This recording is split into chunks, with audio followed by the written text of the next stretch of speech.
નમસ્કાર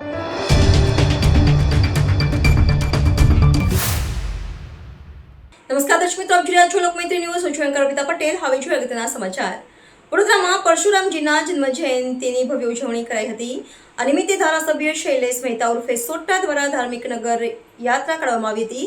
ધારાસભ્ય શૈલેષ મહેતા દ્વારા દર વર્ષે પરશુરામ જયંતિ નિમિત્તે શોભાયાત્રા યોજાય છે. સમસ્ત ગુજરાત બ્રહ્મ સમાજ, વર્લ્ડ બ્રાહ્મણ ફેડરેશન અને બ્રહ્મશક્તિ જાગૃતિ દ્વારા વડોદરા શહેરના વાઘોડિયા રોડ સૂર્યનગર ગરબા મેદાનથી સૂર્યાસ્ત બાદ આન બાન અને શાન સાથે પ્રસ્તાવ કરાવેલી ભગવાન શ્રી પરશુરામજીના જન્મોત્સવની શોભાયાત્રામાં દેશભક્તિના ગીતો એ દેશના દાજના અનોખા દર્શન કરાવ્યા હતા. શાંતિ સમિતિ અને મુસ્લિમ સંગઠનોએ પણ શોભાયાત્રાનું નવા સ્થળે ભાવભીનું સ્વાગત કરી પરસ્પર કોમી એકતાનો ભવ્ય સંદેશ આપ્યો હતો.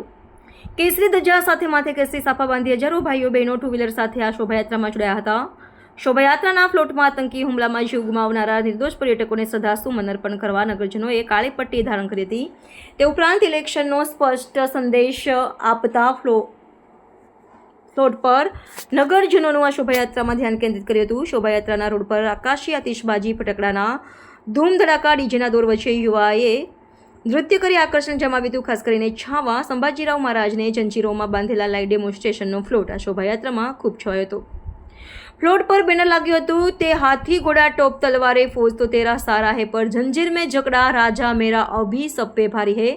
સંભાજી મહારાજનું શૌર્ય દર્શાવતાની એક બેનર પર ઉલ્લેખ થયું હતું કે મન કે જીતે જીત હે, મન કે હારે હાર સહિતના અનેક બેનરોએ વડોદરાના નગરજનોનું ખૂબ ધ્યાન કેન્દ્રિત કર્યું હતું.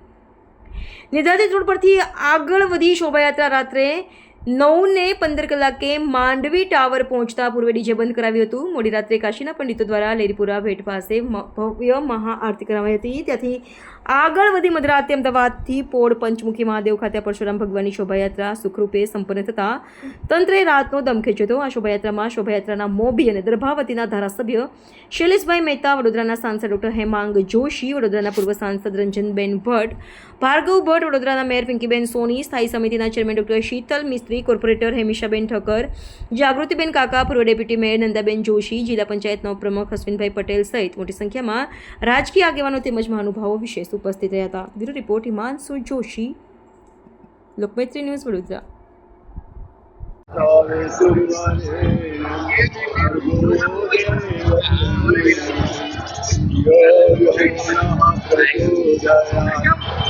આજે અક્ષય તૃતીયા, વિષ્ણુ ભગવાનનો છઠ્ઠો અવતાર પરશુરામ ભગવાનની જયંતિ આખા ગુજરાતની અંદર, સમગ્ર ગુજરાતમાં જો સારામાં સારું, વધારેમાં વધારે જો રેલી નીકળતી હોય તો એ વડોદરાની. મેં આ બધી શૈલેષભાઈના આભારી છે. આજે પરશુરામ સનાતન ધર્મ બ્રાહ્મણોના પ્રતિષ્ઠાતા દેવ છે ને એમને એક સંકલ્પ છે કે દરેક બ્રાહ્મણ એ સનાતન ધર્મને અનુસરી આગળ વધે અને સનાતન ધર્મનો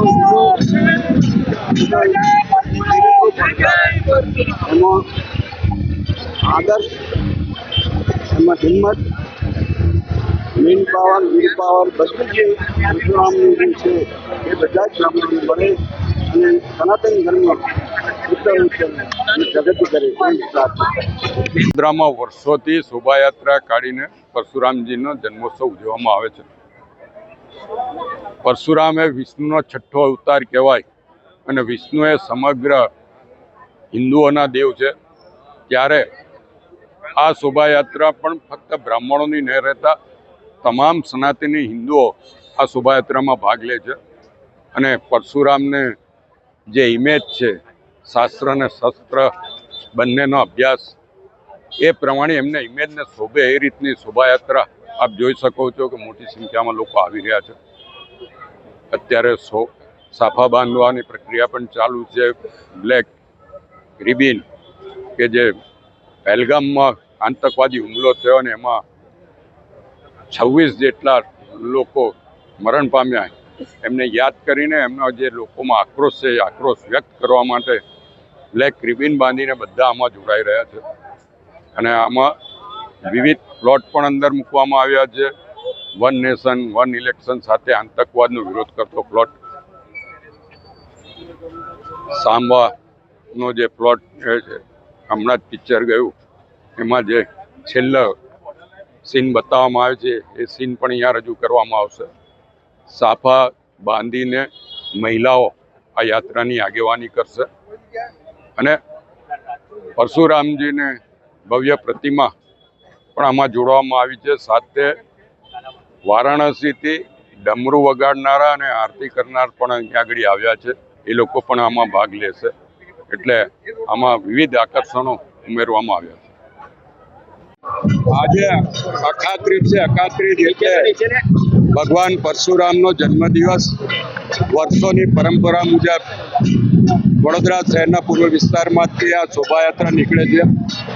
આ વખતે વિશેષતા એ છે કે જે શોભાયાત્રા નીકળી રહી છે એની આગેવાની મહિલાઓ કરી રહી છે અને સાથે સાથે પહેલગામમાં જે આતંકવાદી હુમલો થયો એને વખોડવા માટે આમાં આતંકવાદ વિરોધી પ્લોટ પણ મૂકવામાં આવ્યો છે. આપણા વડાપ્રધાન નરેન્દ્રભાઈ મોદીનું જે સપના છે એ સપનાને અનુરૂપ વન નેશન વન ઇલેક્શન એનો પ્લોટ પણ મૂકવામાં આવ્યો છે. અહીંયા આ શોભાયાત્રામાં સંતો મહંતોની સાથે રાજકીય આગેવાનો, વડોદરા શહેર જિલ્લાના ધારાસભ્યો, mayor, deputy mayor, standing chairman, સંતોમાં જ્યોતિનાથ છે, હર્ષદ બાપા છે, રજની બાપુ છે, કુબેર બંડેરના દિનેશગીરી નંદગીરી મહારાજ અને આને ફ્લેગ ઓફ આપવા માટે પરમ પૂજ્ય ગોસ્વામી 108 બ્રજરાજ કુમારજી આવી રહ્યા છે. આ શોભાયાત્રા એ વડોદરામાં જ નહીં પણ સમગ્ર ગુજરાતમાં પરશુરામ જન્મોત્સવની નીકળતી શોભાયાત્રામાં સૌથી મોટી શોભાયાત્રા છે અને આ શોભાયાત્રામાં તમામ સનાતની આમાં ભાગ લઈ રહ્યા છે. એટલે હવે આ શોભાયાત્રા ફક્ત બ્રાહ્મણોની નહીં રહેતા તમામ હિન્દુ સંગઠનોની અને સનાતન ધર્મ માનનારાઓની શોભાયાત્રા છે.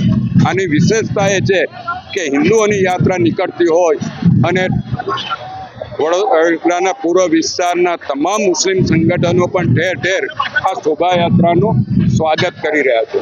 એટલે આ એકતાનું પ્રતીક પણ પૂર્વ વિસ્તારમાં માની શકાય એવી શોભાયાત્રા. લોકમૈત્રી ન્યૂઝ સાથે જોડાયેલા રહેવા અમારા યુટ્યુબ ચેનલને સબસ્ક્રાઇબ કરી ફેસબુક અને ઇન્સ્ટાગ્રામ પેજને લાઇક અને શેર કરો.